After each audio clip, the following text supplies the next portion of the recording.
អ្នកដែលចិត្តលើកដុំដៃពេលខ្លះគាត់អត់ចូលចិត្តលំហាត់ប្រាណខាតយោ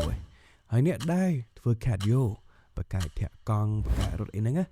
អត់ចូលចិត្តទេលើកដុំដៃមុនពេកពីនេះសិតតែមានផលរៀងខ្លួនបើសិនជាយើងអាចធ្វើទាំងពីរល្អមែនតើពីព្រោះលើកដុំដៃបាទវាជួយឲ្យសាច់ដុំសាពាងកាយរបស់យើងនេះរឹងមាំហើយអ្នក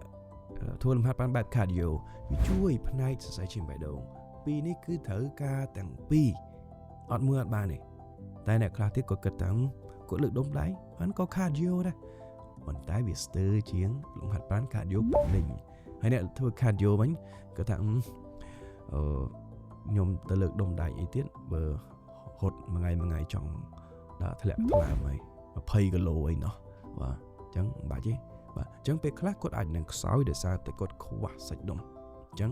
ពីហ្នឹងល្អបំផុតបើអាចធ្វើទាំងពីរទៅស្វែងរកនិងទិញផលិតផលសុខភាពដែលសុទ្ធនៅក្នុង Meet Dr. Shop